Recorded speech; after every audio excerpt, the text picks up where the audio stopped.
എൻ്റെ പേര് father Mathai. I am an alcoholic. Hi, Mother. Acha. Hi, Hi,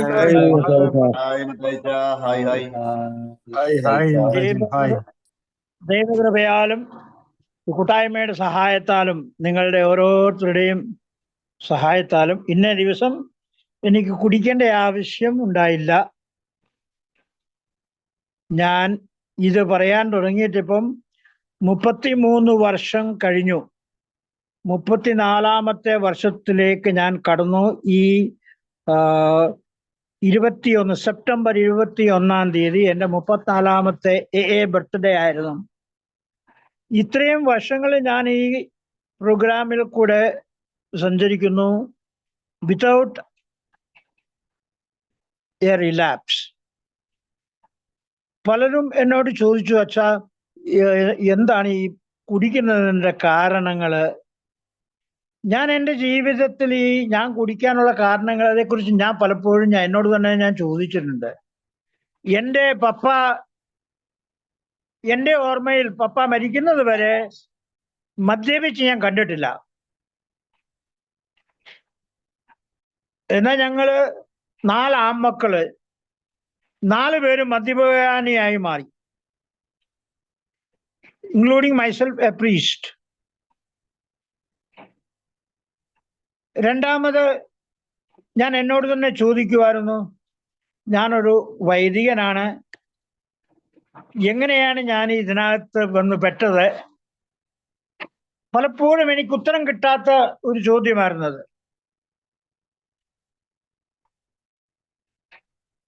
ഞാൻ ഈ പ്രോഗ്രാമിൽ കൂടെ കടന്നു പോയപ്പോൾ പലരുടെയും ഈ അനുഭവങ്ങൾ പങ്കുവെക്കുന്നത് എന്നെ ഒത്തിരി ഹെൽപ്പ് ചെയ്തു, ഇതിനെക്കുറിച്ച് മനസ്സിലാക്കാനും എന്താണ് കുടിയുടെ യഥാർത്ഥ കാരണങ്ങൾ. അപ്പൊ അതിൽ പ്രധാനപ്പെട്ട 2 കാരണങ്ങളാണ് ഈ ഭയവും കോപവും. ഞാൻ ഒത്തിരി ഭയപ്പെട്ടിരുന്ന ഒരു വ്യക്തിയാണ്. എനിക്കൊത്തിരി പേടിയുണ്ടായിരുന്നു. ഞങ്ങൾ 8 മക്കളിൽ 5ാമത്തവനാണ് ഞാൻ. എനിക്ക് സ്നേഹത്തിന്റെ ഒത്തിരി കുറവുകൾ കിട്ടി. ഈ ഭയം എന്നത് ഞാൻ ഡിക്ഷണറിയിൽ നോക്കിയാൽ it is A natural emotion. Fear is A natural emotion. ഇത്രയും മാത്രമേ ഒരു ഡിക്ഷണറി നമുക്ക് കിട്ടുന്ന അറിവ്. എന്നാൽ ഈ ആൽക്കഹോളിക് അനോണിമസിൽ വന്നതിന് ശേഷം ഞാൻ ഈ കുടിയുടെ യഥാർത്ഥ കാരണങ്ങളെക്കുറിച്ച് തേടിയപ്പോൾ എനിക്ക് മനസ്സിലായി, ഈ ഭയം എന്ന് പറയുന്നത് it's nothing but A lack of love experience. സ്നേഹത്തിന്റെ കുറവുകൾ എനിക്ക് ഉണ്ടായപ്പോഴാണ് എൻ്റെ ജീവിതത്തിൽ ഭയം ഉണ്ടാകാൻ തുടങ്ങിയത് എന്ന് എനിക്ക് മനസ്സിലായി. ഒരു കുഞ്ഞ് അമ്മയുടെ മാറിടത്തിൽ നിന്ന് ബെഡിലോട്ട് ഇടുമ്പോൾ ആ കുഞ്ഞ് പേടിച്ച് കരയുന്നു. അതിൻ്റെ കാരണം ആ അമ്മയുടെ സ്നേഹത്തിന്റെ കുറവ് ആ കുട്ടിക്ക് അനുഭവം ഉണ്ടാകുന്നു. എനിക്ക് പലപ്പോഴും സ്നേഹത്തിന്റെ കുറവുകൾ എൻ്റെ ജീവിതത്തിൽ ഉണ്ടായിട്ടുണ്ട്. മാതാപിതാക്കൾ എന്നെ സ്നേഹിക്കാൻ ആഗ്രഹിച്ചു എങ്കിലും പലപ്പോഴും അവരെന്നെ സ്നേഹിക്കുന്നില്ല എന്നുള്ളൊരു തോന്നൽ എൻ്റെ മനസ്സിൽ പലപ്പോഴും വന്നുകൂടിയിട്ടുണ്ട്. വീട്ടിലെ ആ സാഹചര്യങ്ങളും സാമ്പത്തികമായിട്ടുള്ള ബുദ്ധിമുട്ടുകളും കൊണ്ടായിരിക്കാം എനിക്ക് എൻ്റെ സ്കൂളിലെ കൂട്ടുകാർക്ക് കിട്ടുന്നത് പോലുള്ള സ്നേഹമോ അവർക്ക് കൊടുക്കുന്ന ആ പുതിയ വസ്ത്രങ്ങളൊന്നും എനിക്ക് കിട്ടിയില്ല. എനിക്കൊരു ക്ലാസ്സിൽ ആദ്യത്തെ ദിവസം മുതൽ ആ വർഷം അവസാന ദിവസം വരെ ഒരു ഷോർട്ട് പാൻറ്റും ഒരു ഷർട്ടും മാത്രമേ എനിക്കുണ്ടായിരുന്നുള്ളൂ. സൺഡേ പള്ളിയിൽ പോണേലും അത് തന്നെ ഇട്ടുകൊണ്ട് പോകണം, മാർക്കറ്റിൽ പോകണമെങ്കിലും അത് തന്നെ ഇട്ടുകൊണ്ട് പോകണം, പന്ത് കളിക്കാൻ പോകണമെങ്കിലും അത് തന്നെ ഇട്ടുകൊണ്ട് പോകണം. അപ്പൊ എനിക്ക് മറ്റുള്ളവരുടെ മുമ്പിലൊക്കെ എനിക്കൊരു തോന്നലുണ്ടായിരുന്നു, മറ്റുള്ളവർക്കൊക്കെ എന്നേക്കാൾ കൂടുതലായിട്ട് സ്നേഹം കിട്ടുന്നവരാണല്ലോ, അവർക്ക് എന്നേക്കാൾ കൂടുതൽ വസ്ത്രങ്ങളുണ്ടല്ലോ, അവർക്ക് എന്നേക്കാൾ കൂടുതൽ ഭക്ഷണം കിട്ടുന്നുണ്ടല്ലോ. അപ്പൊ ഇങ്ങനെയൊക്കെയുള്ള ആ സ്നേഹത്തിന്റെ കുറവുകൾ പല രീതിയിൽ എനിക്ക് അനുഭവപ്പെടാൻ തുടങ്ങി.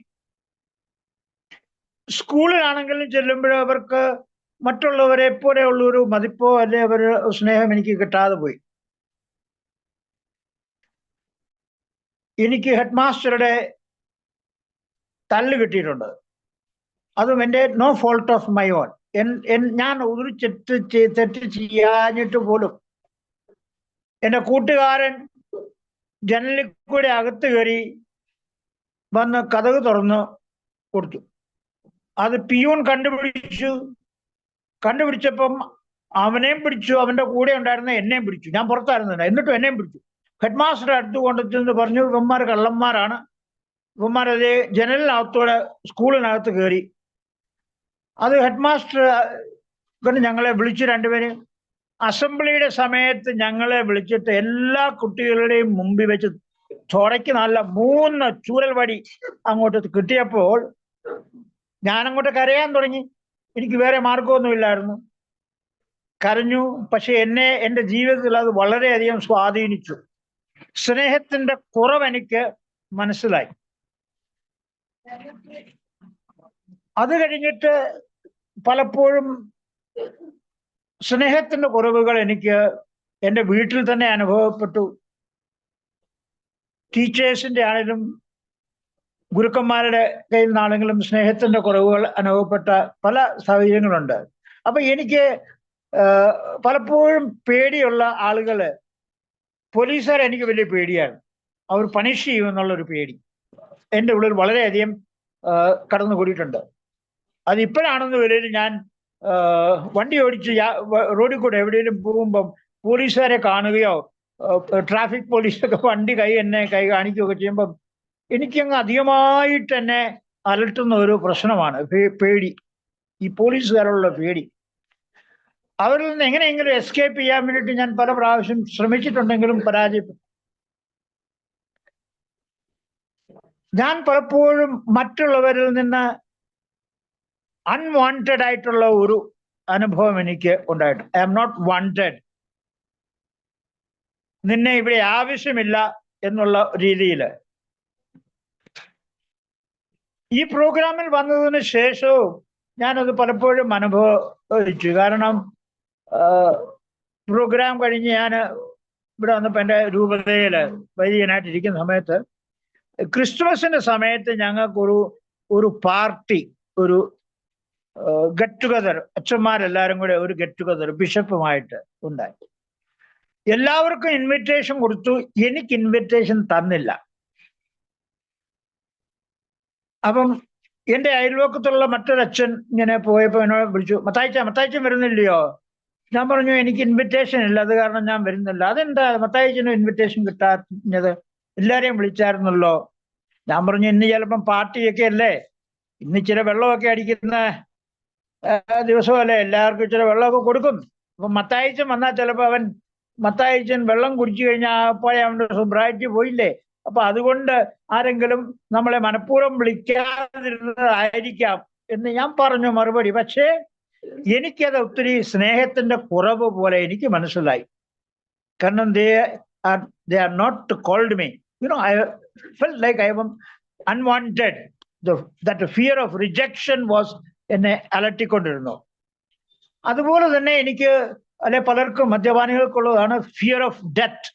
ഏത് സമയത്തും ഞാൻ മരിച്ചു പോകുമോ എന്നുള്ള ഒരു ഭയം എന്നെ പല പ്രാവശ്യം പല സാഹചര്യത്തിൽ എന്നെ അലട്ടിയിട്ടുണ്ട്. Fear of death. പലർക്കും ഫിയർ ഓഫ് ലൂസിങ് ഫ്രണ്ട്സ്. എൻ്റെ കൂട്ടുകാരെ കുടി നിർത്തി കഴിഞ്ഞാൽ എൻ്റെ കൂട്ടുകാരെയെല്ലാം എനിക്ക് നഷ്ടപ്പെടുമല്ലോ എന്നുള്ളൊരു ഭയം എനിക്കുണ്ടായിരുന്നു. മറ്റുള്ള പലർക്കും ചിലപ്പോൾ കുടി നിർത്തി കഴിഞ്ഞാൽ അല്ലെ കുടിച്ചുകൊണ്ടിരുന്നു കഴിഞ്ഞാൽ ഭാര്യയെ ഇട്ടേച്ച് പോകും, മക്കൾ ഇട്ടേച്ച് പോകും എന്നുള്ള ആ ഭയം പലരെയും അലട്ടിയതായിട്ട് എനിക്കറിയാം. ഈ സ്നേഹം കിട്ടാൻ വേണ്ടിയിട്ട് പല വികൃതികളും ഈ മദ്യപാനികള് കാണിക്കുന്നത് നമുക്ക് മനസ്സിലാക്കാൻ സാധിക്കും. ചിലർക്ക് ഈ സ്വയംഭോഗം ചെയ്യുക എന്നുള്ള ഒരു അഡിക്ഷൻ പലരിലും കാണുന്നുണ്ട്. ആ സ്നേഹത്തിന്റെ കുറവ് അനുഭവിച്ച ആൾക്കാർക്കാണ് ഇങ്ങനെയുള്ളൊരു പ്രോബ്ലം കൂടുതലായിട്ട് കാണാൻ സാധിക്കുന്നത്. അത് സ്നേഹത്തിന്റെ കുറവിന്റെ ഒരു പരിണിത ഫലമാണ്.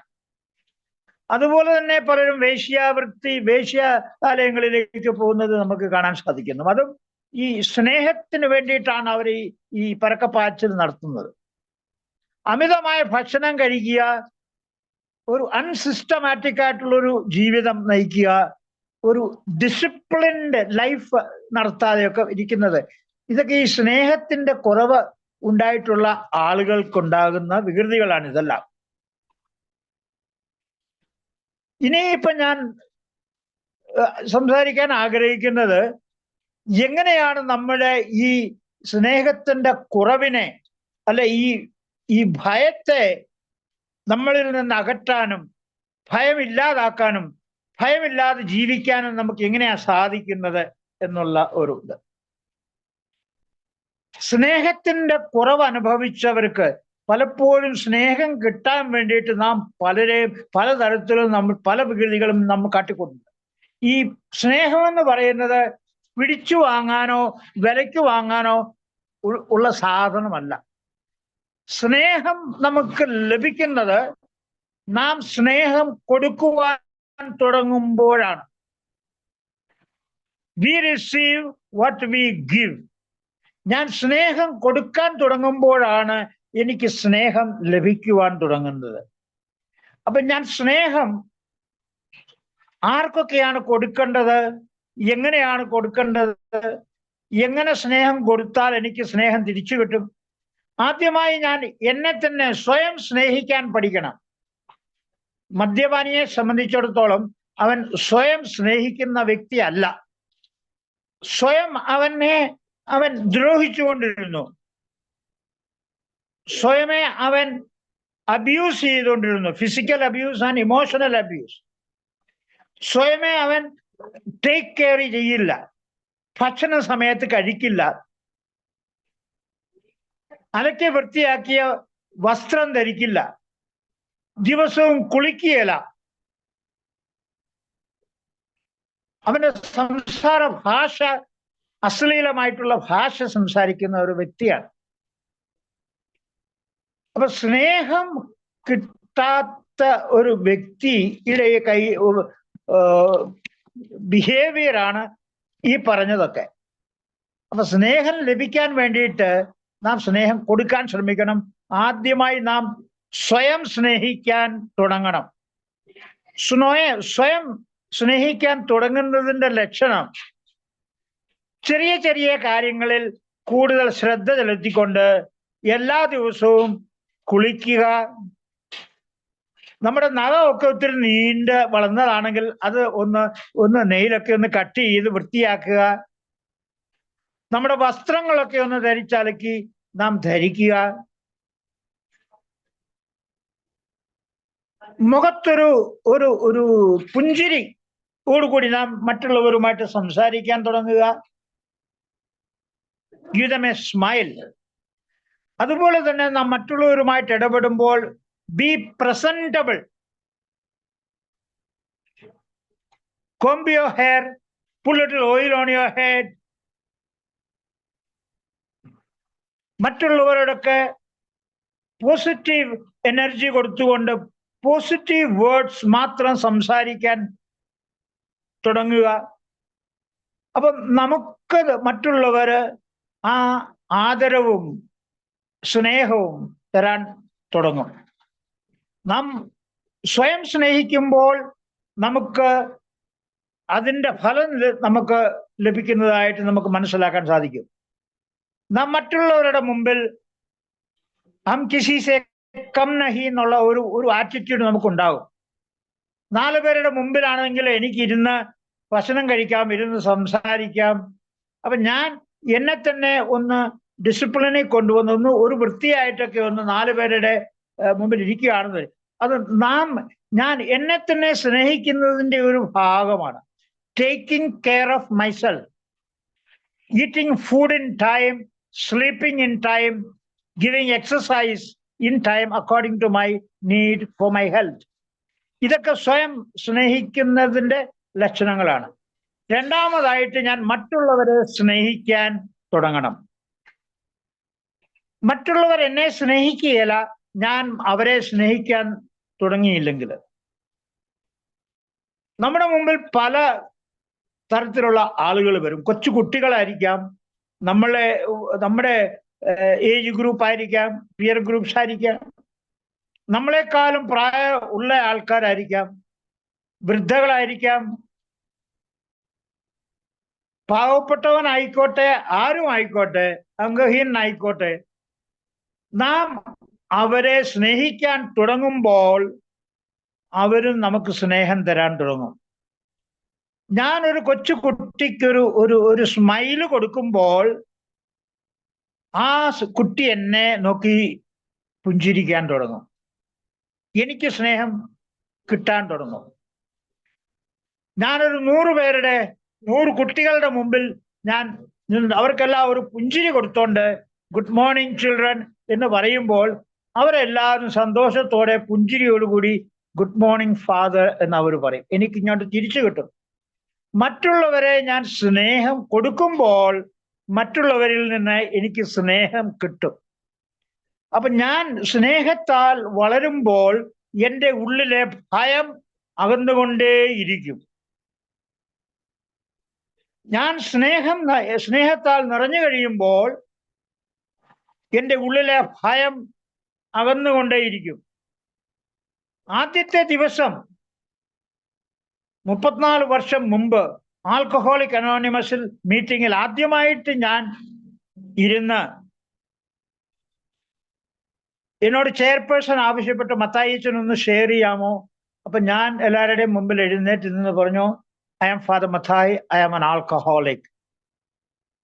എന്റെ ഷെയറിങ് കേട്ടതിന് ശേഷം അവിടെ ഉണ്ടായിരുന്ന എല്ലാവരും എന്റെ അടുത്ത് വന്നിട്ട് എന്നെ ആലിംഗനം ചെയ്തുകൊണ്ട്, hi father Mathai, we are not different. എന്നെ അവർ അംഗീകരിച്ചു, എനിക്ക് അവർ സ്നേഹം തന്നു. ആ ഒരു അനുഭവം എന്നെ വളരെയധികം എൻ്റെ ജീവിതത്തെ സ്പർശിച്ചു, ജീവിതത്തിൽ മാറ്റങ്ങൾ ഉണ്ടാക്കി. ഞാൻ ആദ്യമായിട്ടാണ് സ്നേഹം അനുഭവിച്ചത്. ഞാൻ ഒരു മദ്യപാനിയാണെന്ന് അറിഞ്ഞു, സ്നേഹിക്കാൻ ഉണ്ടല്ലോ എന്നുള്ള ഒരു വിശ്വാസം, ആത്മവിശ്വാസം എൻ്റെ ഉള്ളിലുണ്ടായത് ആ ഒരു ദിവസമാണ്. അപ്പൊ എനിക്ക് കിട്ടി മറ്റുള്ള മദ്യപാനികളിൽ നിന്ന്. അപ്പൊ അങ്ങനെ സ്നേഹം എനിക്ക് കിട്ടിയപ്പോൾ എൻ്റെ ആ ഭയം മാറി. ഞാനൊരു ആൽക്കഹോളിക് ആണ് എന്ന് പറയുന്ന ഒരു ഭയം എന്നിൽ ഉണ്ടായിരുന്നത് അത് മാറി. മറ്റുള്ളവരുടെ മുമ്പിൽ ഞാൻ ആൽക്കഹോളിക് ആണെന്ന് പറയുവാൻ ആഗ്രഹിച്ചതല്ല, എനിക്ക് ഭയങ്കര ഭയവും നാണക്കേടും തോന്നിയിട്ടുണ്ട്. പക്ഷെ ഇന്ന് എന്നെ ആരെങ്കിലും വിളിക്കുമ്പോൾ ഞാനൊരു ആൽക്കഹോളിക് ആണ്, എൻ്റെ പേര് ഫാദർ മത്തായി എന്ന് പറയാൻ എനിക്ക് ഭയമില്ലെന്ന്, എനിക്ക് സന്തോഷമേ ഉള്ളൂ. എന്നെ കേൾക്കുന്ന മദ്യപാനികൾക്ക് അതൊരു പ്രചോദനം കൂടെയാണെന്നുള്ള വിശ്വാസം എനിക്കുണ്ട്. അപ്പൊ എനിക്ക് എൻ്റെ ഉള്ളിലെ ആ ഭയം പതിയെ മാറിക്കൊണ്ടിരുന്നു, എനിക്ക് സ്നേഹം കിട്ടാൻ തുടങ്ങിയപ്പോൾ.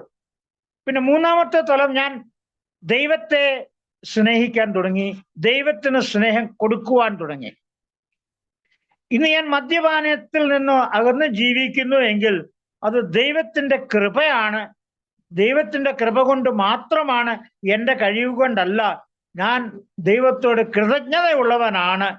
അപ്പൊ ഞാൻ ദൈവത്തെ സ്നേഹിക്കാൻ തുടങ്ങി. ഞാൻ ദൈവത്തെ സ്നേഹിക്കാൻ തുടങ്ങിയതോടുകൂടി ഞാൻ ദൈവത്തിന്റെ ആജ്ഞകൾ പാലിക്കുവാനും തുടങ്ങി. Every day God is asking me to do God's will, not my will. അപ്പൊ എൻ്റെ ആഗ്രഹങ്ങളും എൻ്റെ ഇച്ഛകളുമല്ല, ദൈവത്തിന്റെ ഇച്ഛയും ദൈവത്തിന്റെ ആഗ്രഹങ്ങളുമാണ് ഇനിയും എനിക്ക് നിറവേറ്റാൻ ഉള്ളത് എന്നെനിക്ക് മനസ്സിലായി. ഞാൻ ദൈവത്തെ സ്നേഹിക്കാൻ തുടങ്ങി. ദൈവത്തിന്റെ ആഗ്രഹങ്ങളും ദൈവത്തിന്റെ ആ ഇച്ഛയും ഞാൻ എൻ്റെ ജീവിതത്തിൽ എൻ്റെ ഇച്ഛയും എൻ്റെ ആഗ്രഹങ്ങളുമായിട്ട് ഞാൻ അത് അംഗീകരിക്കാൻ തുടങ്ങി. ഇന്ന് ഞാൻ പല സാഹചര്യങ്ങളിലും എൻ്റെ ഇഷ്ടം ആണോ ദൈവത്തിന്റെ ഇഷ്ടമാണോ ഇതെന്ന് ഞാൻ ഒരു ചോദ്യം ചോദിക്കും എന്നോട് തന്നെ. അപ്പം ഇത് ദൈവത്തിന്റെ ഇഷ്ടമല്ല എന്നെനിക്ക് തോന്നിയാൽ ആ പ്രവൃത്തിയിൽ നിന്ന് ഞാൻ മാറി നിൽക്കുന്നു. ഇത് ദൈവത്തിന്റെ ഇഷ്ടം, ഇത് മത്തായിച്ചന്റെ ഇഷ്ടമാണെന്ന് തോന്നിയാൽ ഞാൻ ചോദിക്കും, ദൈവത്തിന്റെ ഇഷ്ടം എന്താണ്? ദൈവമേ എന്നോട് കാണിച്ചു തരണമേ എന്ന് ഞാൻ ചോദിക്കും. അപ്പം ദൈവം എനിക്ക് കാണിച്ചു തരും. മത്തായിച്ച ഇത് മത്തായിച്ചന്റെ ഇഷ്ടമാണ്, ദൈവത്തിന്റെ ഇഷ്ടമല്ല. മത്തായിച്ചൻ അതിൽ നിന്നങ്ങ് മാറി നിൽക്കേ, മത്തായിച്ചൻ അവിടെ പോകണ്ട, മത്തായിച്ചൻ അതിലേ പോകണ്ട എന്നെനിക്ക് മാർഗദർശനം കിട്ടുന്നുണ്ട്. അപ്പൊ ഞാൻ ദൈവത്തെ സ്നേഹിക്കാൻ തുടങ്ങിയപ്പോൾ ദൈവത്തിന്റെ ഇഷ്ടം നിറവേറ്റാൻ ഞാൻ തുടങ്ങി. അങ്ങനെ ഞാൻ ദൈവസ്നേഹം എന്നിലേക്ക് ഒഴുകുവാൻ തുടങ്ങി. ദൈവസ്നേഹം എന്നിലേക്ക് ഒഴുകുവാൻ തുടങ്ങിയപ്പോൾ എൻ്റെ ഉള്ളിലെ ഭയം അങ്ങോട്ടും കുറഞ്ഞ് ഒട്ടുമില്ലാത്ത ഒരു രീതിയിലേക്ക് മാറുന്നു. ഇത് ഞാൻ അനുഭവത്തിൽ കൂടി ഞാൻ മനസ്സിലാക്കുന്ന ഒരു കാര്യമാണ്. ഞാനിപ്പോൾ എവിടെ പോയാലും, ഞാനിപ്പം ഇന്നലെ ഞാൻ പൂനെയിൽ നിന്ന് ഞാൻ സ്വന്തമായിട്ട് എൻ്റെ വണ്ടിയിൽ ഒറ്റയ്ക്ക് ഞാൻ കാർ ഓടിച്ച് ഞാൻ വാരണാസിയിൽ വന്നു. വനത്തിന് നടുക്കൂടെയും റോഡുകളൊക്കെ മോശമായിരുന്നു, ചിലയിടത്തൊക്കെ നല്ല ഹൈവേ ഒക്കെ ആണെങ്കിലും ഒരു ഭയവും എനിക്ക് ഒരിടത്തും തോന്നിയില്ല. നക്സലൈറ്റ്സ് ഒക്കെ ഉള്ള അല്ലെ മാവോവാദികളുള്ള സ്ഥലങ്ങളിൽ കൂടെയും ഞാൻ യാത്ര ചെയ്തു. പക്ഷെ എനിക്ക് ഭയം എന്നുള്ളത് എനിക്ക് അനുഭവപ്പെട്ടില്ല. കാരണം എനിക്ക് വിശ്വാസമുണ്ട്, ഞാൻ ദൈവം എൻ്റെ കൂടെയാണ് യാത്ര ചെയ്യുന്നത്, ദൈവം എൻ്റെ കൂടെ സാന്നിധ്യത്തിലാണെന്നുള്ള ആ ദൈവത്തിന്റെ സാന്നിധ്യം ഞാൻ മനസ്സിലാക്കുന്നത് കൊണ്ട് എനിക്കൊരു ശകലം പോലും ഭയമുണ്ടായില്ല വന്ന വഴിക്ക് എന്നുള്ളത് സത്യമാണ്. അപ്പൊ ദൈവത്തെ സ്നേഹിക്കുമ്പോൾ, അല്ലെ ഞാൻ ദൈവത്തിന് സ്നേഹം കൊടുക്കുമ്പോൾ ദൈവം എന്നെ സ്നേഹിക്കുന്നു, എന്നെ പല അപകടങ്ങളിൽ നിന്നും രക്ഷപ്പെടുത്തി, പല പ്രലോഭനങ്ങളിൽ നിന്നും എന്നെ രക്ഷപ്പെടുത്തി. കാരണം പുറത്തെ ജീവിതം എന്ന് പറയുന്നത് പ്രലോഭനങ്ങളാൽ നിറഞ്ഞതാണ്. പലതരത്തിലുള്ള പ്രലോഭനങ്ങൾ, പൈസയ്ക്ക് വേണ്ടിയിട്ടുള്ള പ്രലോഭനങ്ങൾ,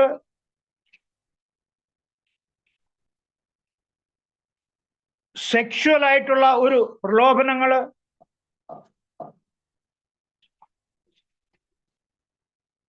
അങ്ങനെ പലതരത്തിലുള്ള തെറ്റായ മാർഗത്തിൽ കൂടെ പോകാനും തെറ്റായ കാര്യങ്ങൾ ഞാൻ ചെയ്യുവാനും എനിക്ക് പ്രലോഭനങ്ങൾ ഉണ്ടാകും ഈ സോബർ ലൈഫിൽ ഞാൻ മുമ്പോട്ട് പോകുമ്പോൾ. പക്ഷെ ഞാൻ ദൈവത്തോട് സ്നേഹം കൊടുക്കുമ്പോഴും ദൈവത്തിന്റെ ഇഷ്ടം പോലെ ജീവിക്കാൻ ഞാൻ ശ്രമിക്കുകയും ചെയ്യുമ്പോൾ ദൈവം എന്നെ പരിപാലിക്കുന്നു, ദൈവം എന്നെ പല അപകടത്തിൽ നിന്നും പ്രലോഭനത്തിൽ നിന്നും വിജയിപ്പിച്ച് മുമ്പോട്ട് കൊണ്ടുപോകുന്നു എന്നുള്ള ഒരു ധൈര്യവും എന്നെ ഭയത്തെ എൻ്റെ ഉള്ളിൽ നിന്ന് മാറ്റിത്തരുന്നു എന്നുള്ള ഒരു സത്യം ഞാൻ അനുഭവിക്കുന്നു. രണ്ടാമത്തെ ടോപ്പിക്ക് ആങ്കർ എന്നുള്ള ഒരു ടോപ്പിക്കാണ്. അതുപോലെ തന്നെ ഞാൻ ഈ ഡിക്ഷണറിയിലൊക്കെ നമ്മൾ വായിച്ചു നോക്കുമ്പോൾ ആങ്കറിന്റെ ഡെഫിനിഷൻ എന്നതാണ്, പരിഭാഷ എന്താന്ന് നോക്കുമ്പോൾ അതും ഒരു നാച്ചുറൽ നെഗറ്റീവ് ഇമോഷനാണ് ആങ്കർ. പക്ഷേ എൻ്റെ ജീവിതത്തിൽ ഞാൻ ഈ ആൽക്കഹോളിക് അനോണിമസിന്റെ ജീവിത രീതിയിൽ കൂടെ മുമ്പോട്ട് പോയപ്പോൾ, ഞാൻ പഠനം നടത്തിയപ്പോൾ എനിക്ക് മനസ്സിലായി ആങ്കർ എന്ന് പറയുന്നതിന്റെ അർത്ഥം പെയിൻ റിസീവ്ഡ്, വേദന എനിക്ക് ലഭിച്ചു, എനിക്ക് വേദന ലഭിച്ചു എന്നുള്ളതാണ് ഈ കോപം എന്നുള്ളതിന്റെ യഥാർത്ഥ പരിഭാഷ. എനിക്ക് പലതരത്തിലുള്ള വേദനകൾ അനുഭവിക്കേണ്ടതായിട്ട് വന്നു എൻ്റെ ചെറുപ്പം മുതൽ ഇന്നേ വരെയുള്ള കാലഘട്ടത്തിൽ.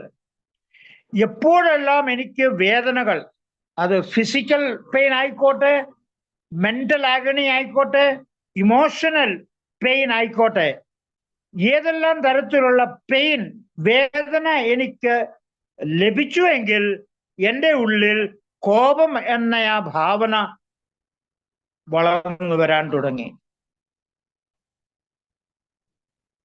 എനിക്ക് ചെറുപ്പത്തിൽ അടി കിട്ടിയിട്ടുണ്ട്, വേദന കിട്ടിയിട്ടുണ്ട്.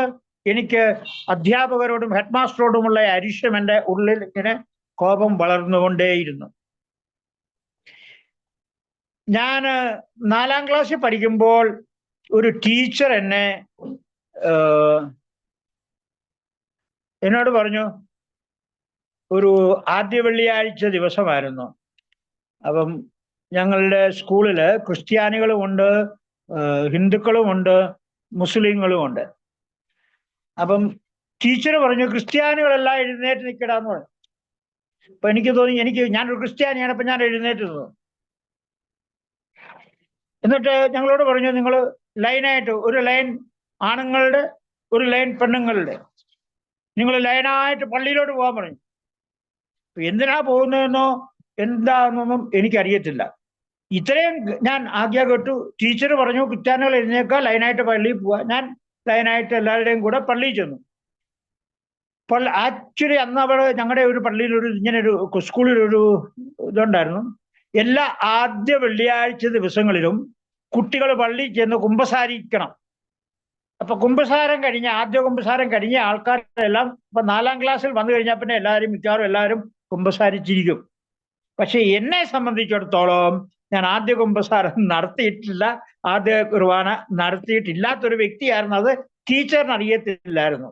കാരണം ഞാൻ വേറൊരു സ്ഥലത്തു നിന്ന് എന്നെ ഇവിടെ കൊണ്ടുവന്ന് ഈ സ്കൂളിൽ ചേർത്തതാണ് 4ാം ക്ലാസ്സില്. അപ്പൊ ടീച്ചറിന് എൻ്റെ ബാക്ക്ഗ്രൗണ്ട് അറിയത്തില്ലായിരുന്നു. പക്ഷേ ഞാൻ ക്രിസ്ത്യാനിയാണ്. എന്നെ പള്ളിയിലേക്ക് പറഞ്ഞു വിട്ട് ഞാൻ പള്ളിയിൽ ചെന്ന് കഴിഞ്ഞിരുന്നപ്പോൾ കൂട്ടുകാരെല്ലാം ചുറ്റുപാട്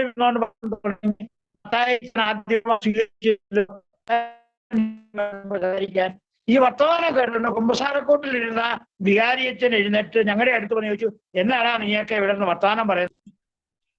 എല്ലാരും എന്റെ മുമ്പിലേക്ക് കൈ ചൂണ്ടിക്കൊണ്ട് പറഞ്ഞത് മത്തായി വന്നിരിക്കുന്നു കുമ്പസാരിക്കാനായിട്ട്. അവൻ കുമ്പസാരം ചെയ്ത ആ തീർവാനയും കൈക്കൊള്ളാത്തവനാ. ഉടനെ എന്നോട് പറഞ്ഞു, നീ ഒന്ന് എഴുന്നേറ്റ് നിൽക്കടാന്ന് നീ പറഞ്ഞു. അപ്പൊ ഞാൻ ആകെപ്പാടെ പേടിച്ചു പറിച്ച് എല്ലാവരുടെയും മുമ്പിൽ ഞാൻ എഴുന്നേറ്റ് നിന്നു, വികാരിയച്ഛന്റെ മുമ്പിൽ. എന്നോട് വികാരിച്ചനോട് ചോദിച്ചു, നീ എന്തിനാടാ വന്നത്? അതിന് ഉത്തരം പറയാൻ എനിക്ക് അറിയത്തില്ല. ഞാൻ എന്തിനാ വന്നതെന്ന് എനിക്ക് തന്നെ അറിയത്തില്ല. ടീച്ചർ പറഞ്ഞതിന്റെ പേര് മാത്രം ഞാൻ വന്നതാ, എനിക്കറിയാത്രേ.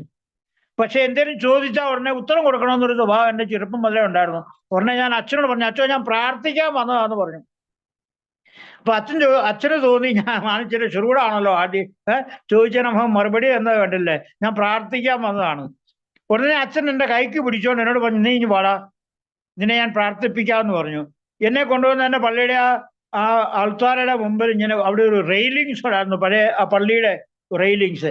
അവിടെയൊക്കെ ഞങ്ങൾ ഈ ആളുകൾ മുട്ടുകുത്തി അവിടെ നിന്നാണ് ഈ പുസ്തകമാണ് സ്വീകരിച്ചുകൊണ്ടിരുന്നത് പഴയ കാലത്ത്. അപ്പൊ എന്നെ ആ റെയിലിങ്സ് കൊണ്ടുവന്നോട് പറഞ്ഞു, നീ മുട്ട നിൽക്കടാന്ന് പറഞ്ഞു. കൈ കുപ്പിയിട്ട് പ്രാർത്ഥിക്കാൻ പറഞ്ഞു, അങ്ങോട്ട് മുമ്പോട്ട് നോക്കിയിട്ട്. അപ്പൊ ഞാൻ അവിടെ മുമ്പോട്ട് നോക്കിയിട്ട് പ്രാർത്ഥിക്കുകയാണ്. എൻ്റെ ദൈവമേ, എന്നെ ഈ പണിഷ്മെന്റ് എനിക്ക് കിട്ടുന്നതായിരിക്കും, ഒരു പിടിയും കിട്ടുന്നില്ല. ഞാൻ എന്നാ തെറ്റ് ചെയ്തിട്ടാണ് എനിക്ക് ഈ പണിഷ്മെന്റ് കിട്ടുന്നത്? അതും മുട്ടയിൽ ആദ്യമായിട്ട് എൻ്റെ ജീവിതത്തിൽ മുട്ടയിൽ നിന്ന് നിൽക്കാൻ പറഞ്ഞത് ഞാൻ ചെയ്യുന്നതാണ്. കുറച്ചു നേരം കഴിഞ്ഞപ്പോൾ എൻ്റെ മുട്ടിന് വേദന എടുക്കാൻ തുടങ്ങിയപ്പോൾ ഞാൻ കരയാൻ തുടങ്ങി. അപ്പൊ എനിക്ക് ആ വികാരിച്ചുകൊണ്ട് ഭയങ്കര അരിശം തോന്നി, എൻ്റെ ഉള്ളിൽ അരിശം തുടങ്ങി. അങ്ങ് ആ ടീച്ചർ എന്നെ പള്ളിയിലേക്ക് പറഞ്ഞു വിട്ട ടീച്ചറിനോട് എനിക്ക് അങ്ങോട്ട് അരിശം അങ്ങോട്ട് തുടങ്ങി.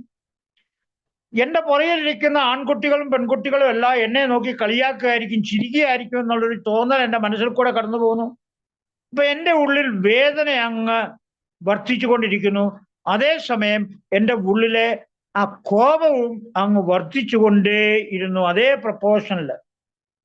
പക്ഷെ എനിക്കൊന്നും ചെയ്യാൻ പറ്റുന്നില്ല, കരയുക എന്നുള്ളത് അതിന് അപാരമായിട്ട്. അപ്പൊ ഞാൻ അവിടെ ഇരുന്ന് കരഞ്ഞു. 2-3 മണിക്കൂർ നേരം ഞാൻ അവിടെ ഇരുന്ന് കരഞ്ഞുകൊണ്ടിരുന്നു, മുട്ടയെ കുത്തി. 3 മണിക്കൂർ കഴിഞ്ഞപ്പം വിചാരിച്ചൻ എൻ്റെ അടുത്ത് വന്നു ചോദിക്കുക, ഇതുവരെ നീ പോയില്ലേടാ? എല്ലാരും കുമ്പസാരിക്കാൻ വന്നവർ കുമ്പസാരം കഴിഞ്ഞിട്ട് അവർ തിരിച്ച് പള്ളിക്കുറിച്ച് പോയി. എന്നിട്ട് ഞാൻ അവിടെ കുത്തിയിരിക്കുകയായിരുന്നു.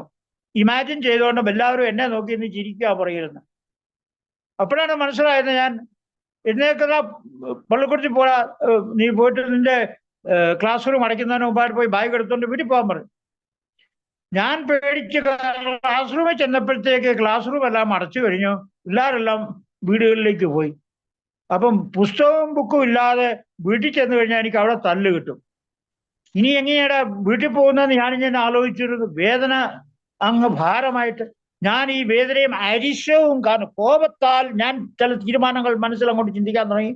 ഇനിയും മേലാ ഞാൻ പള്ളിക്കൂടത്തിൽ വരില്ല, ഇനിയും മേലാ ഞാൻ പള്ളിയിൽ പോവുകയില്ല, ഇനിയും മേലാ ഞാൻ ഈ അച്ഛന്മാരെയും ഒന്നും കാണാൻ പോവുകയില്ല എന്നൊക്കെയുള്ള ചില തീരുമാനങ്ങളൊക്കെ അങ്ങോട്ട് മനസ്സിൽ കൂടെ അങ്ങോട്ട് എടുക്കാൻ തോന്നലുണ്ടായി. അപ്പം വീട്ടിൽ ചെന്ന് കഴിഞ്ഞാൽ പാത്തും പരിമയും വേണം വീട്ടിൽ ചെന്ന് കയറാൻ. അല്ലെങ്കിൽ പത്തായ മമ്മിയോ ആരെങ്കിലും അല്ലെ പെങ്ങന്മാരോ പുസ്തകം ഇല്ലാതെ വീട്ടിലോട്ട് കയറി ചെല്ലുന്നത് കണ്ടാൽ അവർ ചോദിക്കും, എന്തിയാണ് നിന്റെ ബാഗും, നീ അങ്ങോട്ട് ബാഗ് കൊണ്ട് കളഞ്ഞിട്ടാണല്ലോ വരുന്നതെന്നൊക്കെ ചോദിച്ചാൽ പപ്പ എന്നെ തല്ലു എന്നുള്ളൊരു പേടിയുണ്ട് എനിക്ക്. ഏതായാലും കൊള്ളാം, ആരും എന്നെ ചോദ്യം ചെയ്യാത്ത രീതി ഞാൻ വീട്ടിനുള്ളിൽ കയറി. എനിക്ക് തല്ല് കിട്ടിയില്ല. പക്ഷെ പിറ്റേ ദിവസം മുതൽ എനിക്ക് പള്ളിക്കൂടത്തിലോട്ട് പോകാൻ ഒരു ആഗ്രഹമില്ല.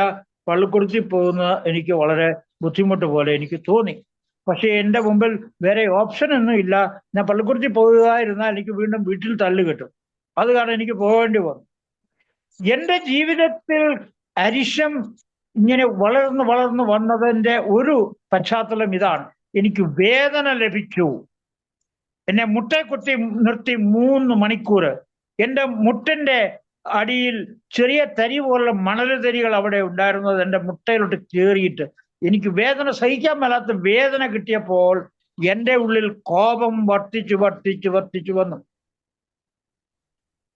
രണ്ടാമത് എനിക്ക് വേദന ഒത്തിരി ഉണ്ടായ ഒരു സംഭവം ഞാൻ നിങ്ങളുമായിട്ട് പങ്കുവെക്കാൻ ആഗ്രഹിക്കുന്നത്, ഞാൻ സ്കൂളിൽ നിന്ന് പഠിത്തമല്ല കഴിഞ്ഞ് മെട്രിക് കഴിഞ്ഞിട്ട് ഞാൻ കേരളം വിട്ട് ഞാൻ രാജസ്ഥാനിൽ പഠിക്കാനായിട്ട് പോയി. അവിടുത്തെ പഠിത്തം കഴിഞ്ഞിട്ട് ഞാൻ നാഗ്പൂരിൽ എൻ്റെ പഠിത്തവും യൂണിവേഴ്സിറ്റി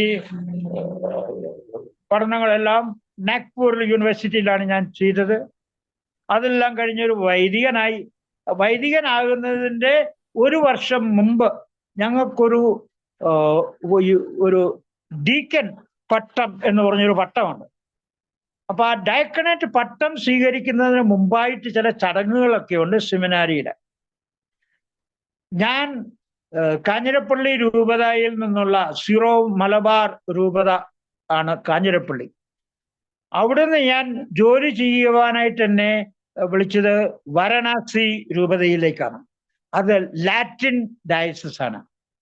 അപ്പൊ അന്നത്തെ കാനൻ ലോ അനുസരിച്ച് സീറോ മലബാർ സഭയിൽ നിന്ന് ലത്തീൻ സഭയിലേക്ക് ഒരു വൈദികനാകാൻ പോകുന്ന ആളുകൾക്ക് NOCയുടെ ആവശ്യമുണ്ട്. No objection certificate from the home diocese bishop. അപ്പോൾ കാഞ്ഞിരപ്പള്ളി ബിഷപ്പിന്റെ ഒരു NOC സർട്ടിഫിക്കറ്റ് എനിക്ക് വേണം. അതിനെ ഞങ്ങൾ ഡെമിസോറിയൽ സർട്ടിഫിക്കറ്റ് എന്നാണ് പറയുന്നത്. അപ്പൊ ഡെമിസോറിയൽ സർട്ടിഫിക്കറ്റ് എനിക്ക് കിട്ടിയില്ല. കാരണം എൻ്റെ പപ്പ വികാരിച്ചനോട് പറഞ്ഞു, അച്ഛ ഡെമിസോറിയൽ സർട്ടിഫിക്കറ്റ് എന്ന് പറഞ്ഞൊരു സർട്ടിഫിക്കറ്റ് ആവശ്യപ്പെടുന്നുണ്ട്, മത്തായിച്ചന് ഓർഡിനേഷൻ കൊടുക്കണമെന്ന് വരില്ല. അതുകൊണ്ട് അച്ഛനൊരു സർട്ടിഫിക്കറ്റ് എങ്ങനെയാ ഒന്ന് പറഞ്ഞത്, അത് ബിഷപ്പ് കൊടുക്കേണ്ട സർട്ടിഫിക്കറ്റാണ്, എനിക്ക് എഴുതാൻ പറ്റുകയില്ല. ഞാൻ വേണേ ഒരു ആപ്ലിക്കേഷൻ അങ്ങോട്ട് ഫോർവേഡ് ചെയ്യാം. അത് ചെയ്യാൻ പറഞ്ഞു. ആപ്ലിക്കേഷൻ ഫോർവേഡ് ചെയ്തപ്പം ചോദിച്ചു, മത്തായിച്ചൻ എന്തിനാ ലാറ്റിൻ ഡയസിലേക്ക് പോകുന്നത്? സീറോ മലബാർ ഡയസിസിലേക്ക് അച്ഛന്മാരുടെ ആവശ്യമുണ്ടല്ലോ, വേണമെന്നൊരു മത്തായിച്ചനോട് സീറോ മലബാർ ഡയസിസിൽ അച്ഛനാകാൻ പറ. ലാറ്റിൻ ഡയസിലേക്ക് പോകാൻ ഞാൻ അനുവാദം കൊടുക്കുകയില്ല, NOC തരില്ല എന്ന് ബിഷപ്പ് നമുക്ക് കർശനമായിട്ട് പറഞ്ഞു. എന്നും പറഞ്ഞ് എനിക്ക് ഡെമിസോറിയൽ സർട്ടിഫിക്കറ്റ് തന്നില്ല. രണ്ടാമത് എനിക്കൊരു പ്രശ്നമുണ്ടായി. ഓർഡിനേഷന്റെ തലേ ദിവസം റെക്ടർ എല്ലാവരെയും വിളിച്ചു. ഞങ്ങൾ 14 പേരായിരുന്നു ഒരു ബാച്ചില്.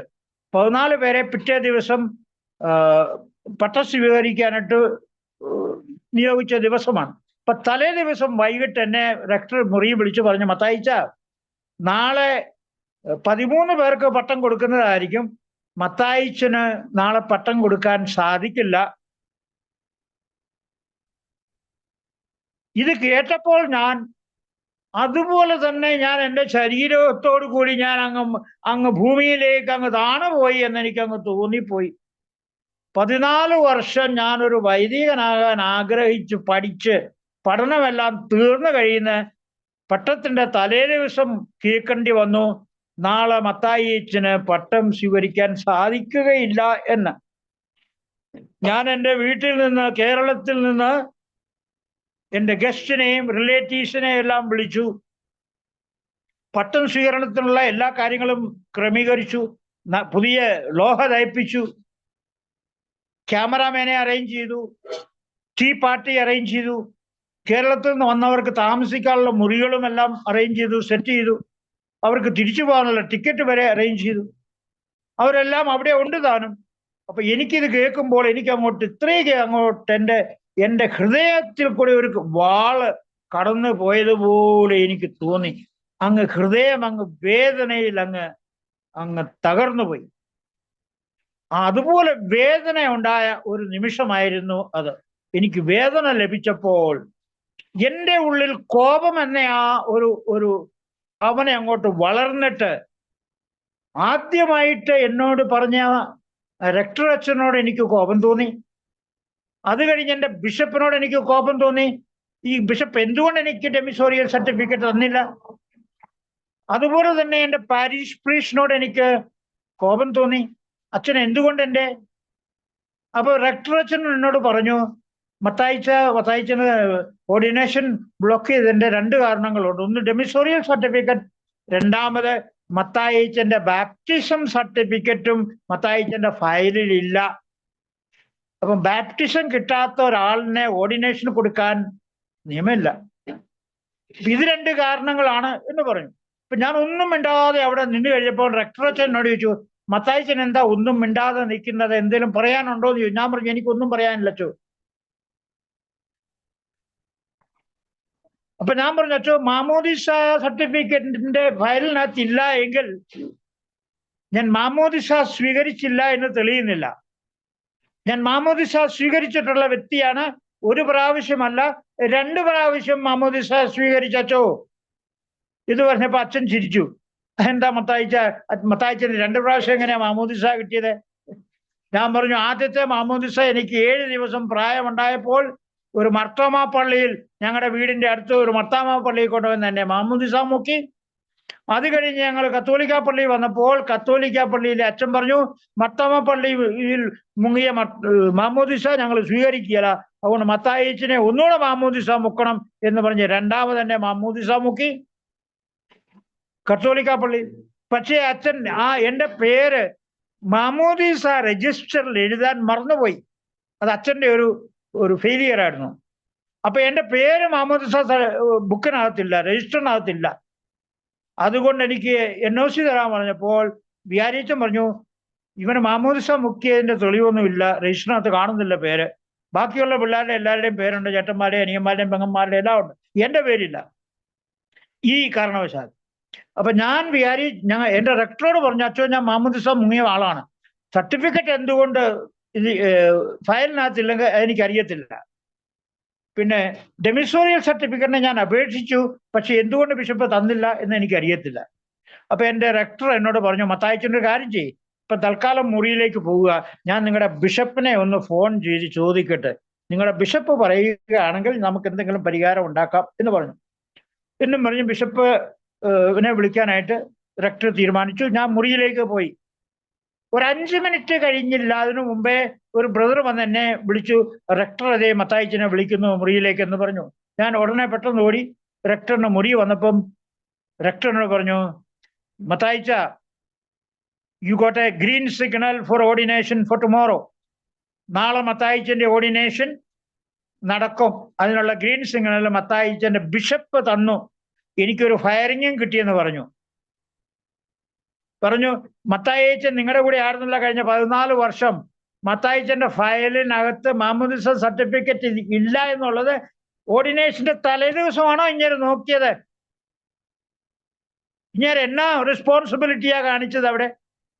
ഡെമിസോറിയൽ സർട്ടിഫിക്കറ്റ് കിട്ടിയില്ലെങ്കിൽ എന്തുകൊണ്ട് എന്നെ നേരത്തെ അറിയിച്ചില്ല? ഓർഡിനേഷന്റെ തലേദിവസമാണോ അറിയിക്കേണ്ട ദിവസം എന്ന് ചോദിച്ച് റെക്ടറിനായിട്ട് നല്ലൊരു ഫയറിങ് കൊടുത്തു ബിഷപ്പ്. അത് കഴിഞ്ഞിട്ട് ബിഷപ്പ് പറഞ്ഞു, give him the ordination with my command. If anything is required, I will get it from the Holy See. Dimissorial certificate ആയിക്കോട്ടെ, മാമോദിസ സർട്ടിഫിക്കറ്റ് ആയിക്കോട്ടെ, എന്തെങ്കിലും പ്രശ്നം ഉണ്ടെങ്കിൽ ഞാനത് പരിഹരിച്ചോളാം, നിങ്ങൾ ബുദ്ധിമുട്ടുണ്ട്. മത്തായിച്ചന് നാളെ ഓർഡിനേഷൻ കൊടുക്കാനെന്ന് എൻ്റെ ബിഷപ്പിന്റെ പെർമിഷൻ കിട്ടി. അങ്ങനെ പക്ഷേ എൻ്റെ ഉള്ളിലുണ്ടായ വേദന എനിക്ക് എൻ്റെ ജീവിതത്തിൽ ഒരിക്കലും എനിക്ക് മറക്കാൻ സാധിക്കില്ല. ആ വേദന കിട്ടിയത് കൊണ്ട് എൻ്റെ ഉള്ളിൽ കോപം വളരെ അധികമായിട്ടുണ്ടായി. ആ കോപത്തിൻ്റെ ആ വലയത്തിൽ ഞാൻ പെട്ടുപോയി. ആ കോപം എന്നെ അലട്ടിക്കൊണ്ടേയിരുന്നു. ഞാൻ കോപം കൂടുതലായിട്ടുണ്ടാകുമ്പം എൻ്റെ സമനില നഷ്ടപ്പെടുമ്പോൾ ഞാൻ മദ്യം ഉപയോഗിക്കാൻ തുടങ്ങി. മൂന്നാമത്തെ ഒരു ഇൻസിഡന്റ് എൻ്റെ ജീവിതത്തിൽ, എൻ്റെ പപ്പായെ ഒരാള് കത്തി കൊണ്ട് കുത്തി. കുറച്ചു നാൾ കഴിഞ്ഞപ്പോൾ എൻ്റെ പപ്പ മരിച്ചു പോകുന്നു. എനിക്ക് ആ ഒരു ഇൻസിഡന്റ് എനിക്ക് അങ്ങോട്ട് അംഗീകരിക്കാൻ പറ്റുന്നില്ല, എനിക്ക് മറക്കാൻ പറ്റുന്നില്ല. എന്നെ ഒത്തിരി എൻ്റെ ജീവിതത്തിൽ വേദന തന്ന ഒരു കാര്യമാണത്. എൻ്റെ പപ്പായെ കത്തി കൊണ്ട് കുത്തി. എൻ്റെ പപ്പ കുറച്ചു നാൾ കഴിഞ്ഞ് മരിച്ചു. എൻ്റെ ഓർഡിനേഷന് വരേണ്ട പപ്പായുടെ ഡോക്ടർ പറഞ്ഞു ഓർഡിനേഷന് പോകാൻ പാടില്ല, യാത്ര ചെയ്യാൻ പറ്റില്ല, ബനാറസ് വരെ യാത്ര ചെയ്യാൻ പറ്റില്ല എന്ന് പറഞ്ഞു. അപ്പൊ എൻ്റെ ഓർഡിനേഷന് പോലും എൻ്റെ പപ്പായ്ക്ക് വരാൻ സാധിച്ചില്ല. മമ്മി മാത്രമേ വന്നുള്ളൂ ഓർഡിനേഷന്. എന്നെ ഒത്തിരി വേദനിപ്പിച്ച ഒരു സംഭവമാണത്. എനിക്ക് ആ വ്യക്തിയോട് കോപം അങ്ങോട്ട് ഉണ്ടായിട്ട് അങ്ങോട്ട് റീവെഞ്ച് എടുക്കാനായിട്ട് എനിക്ക് തോന്നി. ആ ആളിനെ ഞാൻ കേരളത്തിൽ ഇനി ചെല്ലുമ്പോൾ ആ ആളിനെ ഞാൻ എങ്ങനെയെങ്കിലും നശിപ്പിക്കണം എന്നെ മനസ്സിൽ കൂടെ തോന്നലുകൾ ഉണ്ടായി. എൻ്റെ ജ്യേഷ്ഠന്മാരോടും എനിക്ക് കോപം അങ്ങോട്ടുണ്ടായി. അവർ ജീവനോട് വീട്ടിലിരിക്കുമ്പോൾ എന്തുകൊണ്ട് ആ മനുഷ്യനെ ജീവനോട് പുറത്തോടെ നടക്കാൻ അനുവദിക്കുന്നു? അവിടെ പോലീസുകാരില്ലേ, അവിടെ നിയമങ്ങളില്ലേ, എന്തുകൊണ്ട് അവനെ ജയിലിനകത്ത് ആക്കുന്നില്ല എന്നുള്ള പല ക്വസ്റ്റ്യൻ മാർക്കും എൻ്റെ മനസ്സിൽ കൂടെ കടന്നുപോയി. ഇനി ഞാൻ അവനെ ശരിക്കും എൻ്റെ മുമ്പിൽ വന്നു കഴിഞ്ഞാൽ ഞാൻ അവനെ തട്ടുമെന്ന് വരെ എൻ്റെ മനസ്സിൽ കൂടെ ചിന്തകൾ ഉണ്ടായി. അതുപോലെ കോപം എന്നെ അലട്ടിക്കൊണ്ടിരുന്നു. ഞാൻ കോപത്താൽ നിറഞ്ഞ ഒരു വ്യക്തിയായിട്ട് മാറി.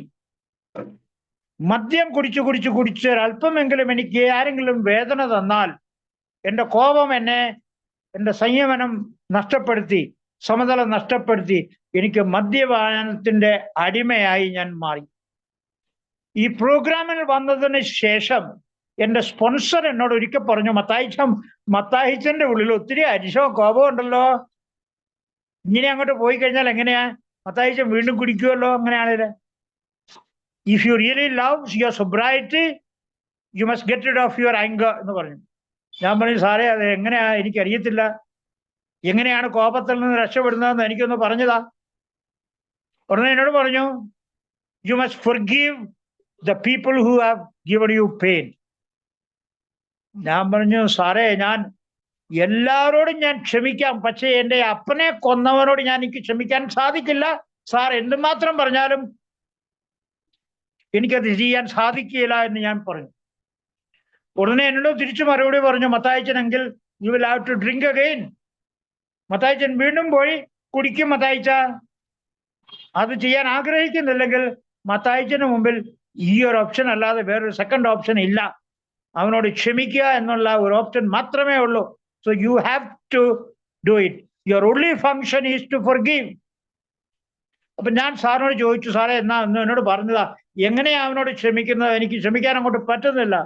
ഉടനെ എന്നോട് പറഞ്ഞു തന്നു, you pray for him, you bless him, ask God to bless that family and him. അവന് വേണ്ടിയിട്ട് പ്രാർത്ഥിക്കുക, അവന് വേണ്ടിയിട്ട് നല്ല കാര്യങ്ങൾ ചെയ്യുക, അവനോട് ഹൃദയം കൊണ്ട് ക്ഷമിക്കുക.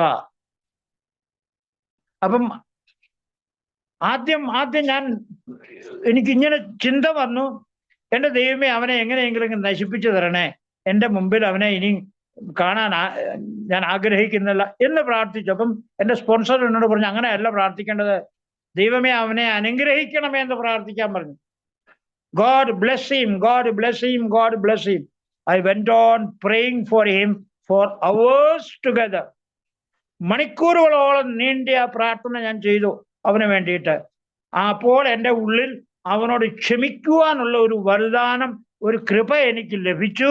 ഞാൻ അങ്ങനെ അവനോട് ക്ഷമിച്ചു കഴിഞ്ഞപ്പോൾ എൻ്റെ ഉള്ളിലെ കോപം അങ്ങ് പതിയെ എന്നെ വിടാൻ തുടങ്ങി. കോപം എൻ്റെ ഉള്ളിൽ നിന്ന് മാറിക്കഴിഞ്ഞപ്പോൾ ഞാനൊരു പുതിയ വ്യക്തിയായിട്ട് മാറി. അത് കഴിഞ്ഞ് എനിക്ക് ആൽക്കഹോൾ കുടിക്കണമെന്നുള്ളൊരു തോന്നലേ എനിക്ക് എൻ്റെ ഉള്ളിൽ ഉണ്ടായില്ല. അങ്ങനെയാണ് ഞാൻ ഈ കോപത്തെ ഹാൻഡിൽ ചെയ്യാൻ പഠിച്ചത്. ബാക്കിയുള്ള പല ടെക്നിക്കുകളും ഞാൻ കൗൺസിലിങ് ചെയ്ത സമയത്തും പലരും എന്നോട് പറഞ്ഞു തന്ന ക്ലാസ്സുകളിൽ കോപമുള്ള ആൾക്കാര് ബ്രീത്തിങ് എക്സസൈസ് ചെയ്യണം. Breathing in peace and breathing out your anchor. അപ്പം ഈ ശ്വാസം പുറത്തോട്ട് കളയുമ്പോൾ അകത്തുള്ള ആ കോപത്തെ ശ്വാസത്തിന്റെ കൂടെ തന്നെ പുറത്തേക്ക് തള്ളിക്കളയുക. അങ്ങനെ 3 പ്രാവശ്യം take a deep breath and breathe out anchor. ഞാനത് ചെയ്തു. എനിക്കത് പ്രയോജനപ്പെട്ടു. ഞാൻ പലപ്പോഴും എനിക്ക് കോപമുണ്ടാകുമ്പോൾ ഞാനത് ഈ എക്സസൈസ് ചെയ്ത് ഞാൻ അതിൽ നിന്ന് വിടുതൽ ലഭിച്ചിട്ടുണ്ട്. Practically I am doing that. പിന്നെ എന്നോട് പറഞ്ഞു കോപമുള്ള സമയത്ത് നല്ല കുളത്തിലോട്ട് ഇറങ്ങി നല്ലപോലെ നീന്താൻ പറഞ്ഞു, നല്ല സ്പീഡില്. ഞാൻ അതും ചെയ്തിട്ടുണ്ട്. പക്ഷെ നീന്തി കുറച്ച് കഴിയുമ്പോൾ നമ്മുടെ ആ ഉള്ളിലെ കോപം അങ്ങ് കുറഞ്ഞതായിട്ട് എനിക്ക് തോന്നും. അതൊരു അനുഭവമാണ്. പിന്നെ മൂന്നാമതൊരു ടെക്നിക്ക് പറഞ്ഞത്, കോപമുള്ളപ്പോൾ മിണ്ടാതിരിക്കുക, മറുപടി ഒന്നും കൊടുക്കാതിരിക്കുക ആർക്കും. 1, 2, 3, 4 എണ്ണിക്കൊണ്ടിരിക്കുക. 20 വരെ 1, 2 എണ്ണിക്കൊണ്ട് 20 വരെ എണ്ണിക്കഴിയുമ്പോൾ എൻ്റെ ഉള്ളിലെ കോപം കുറഞ്ഞിരിക്കും എന്ന് എന്നോട് പറഞ്ഞു തന്നു. ഞാൻ അതും ചെയ്തു നോക്കി. അതും എനിക്ക് അനുഭവം പോസിറ്റീവായിട്ട് തന്നെ കണ്ടു. എനിക്ക് അരിശം ആരോടെങ്കിലും തോന്നിയ ഉടനെ ഞാൻ ഒന്നും അവരുടെ മറുപടി പറയാതെ മിണ്ടാതിരുന്നിട്ട് ഞാൻ 1, 2, 10, 20 വരെ ഞാൻ എണ്ണിക്കൊണ്ടിരുന്നു.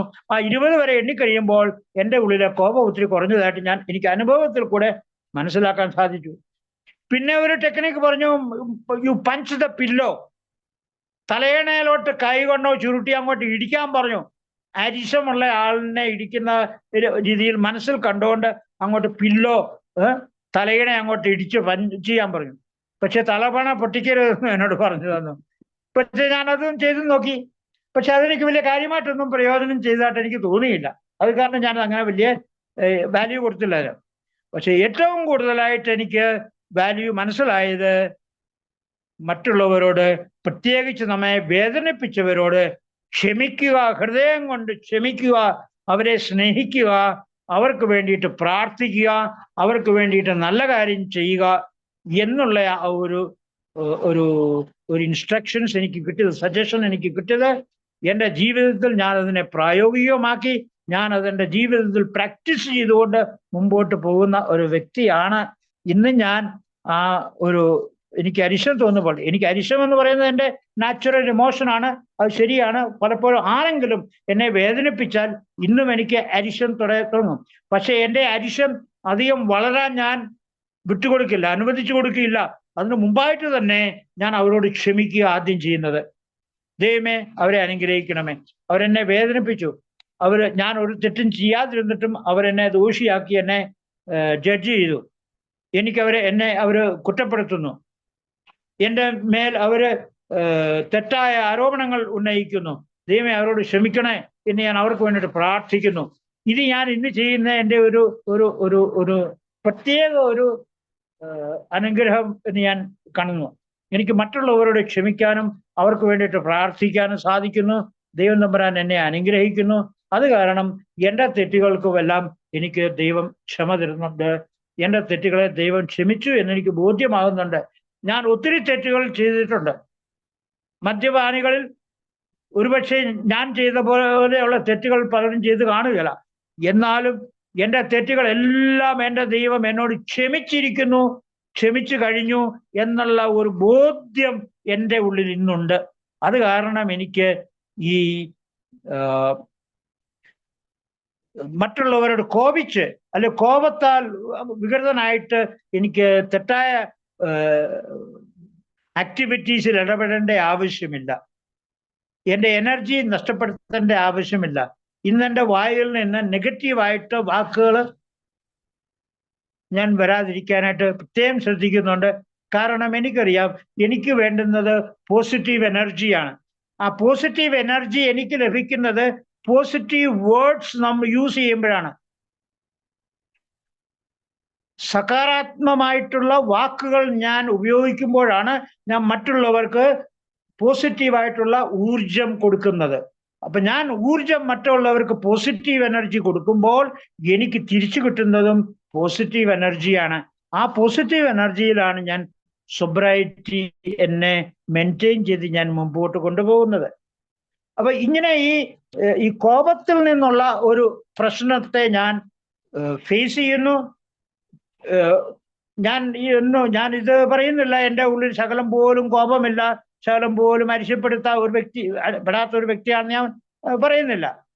ഇന്നും എന്നെ ആരെങ്കിലും വേദനിപ്പിച്ചാൽ എനിക്ക് കോപം ഉണ്ടാവും. ഓട്ടോമാറ്റിക്കലി എൻ്റെ ഉള്ളിൽ കോപം ഇങ്ങനെ പെട്ടെന്ന് ഇങ്ങോട്ട് വരും. പക്ഷെ അധികം നേരം ആ കോപം അവിടെ നിൽക്കാൻ, എന്നെ കൺട്രോൾ ചെയ്യാൻ ഞാൻ അനുവദിക്കില്ല. ഇന്ന് ആൽക്കഹോളിക് അനോണിമസിന്റെ പ്രോഗ്രാം എനിക്കുണ്ട്. മറ്റുള്ളവരുമായിട്ട് ഷെയർ ചെയ്യാനുള്ള അവസരമുണ്ട്.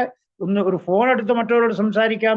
എനിക്ക് എൻ്റെ ഉള്ളിലെ എൻ്റെ ഫീലിങ്സ് എനിക്ക് ഷെയർ ചെയ്യാൻ എനിക്ക് അവസരമുണ്ട്. എനിക്ക് പല സ്പോൺസേഴ്സ് ഉണ്ട്, ഞാൻ അവരുമായിട്ട് കോണ്ടാക്ട് ചെയ്യുന്നുണ്ട്. ഞാൻ ഈ ദിവസങ്ങളിലെല്ലാം ഞാൻ ആൽക്കഹോളിക്സിന്റെ കൂടിയാണ് താമസിക്കുന്നത്.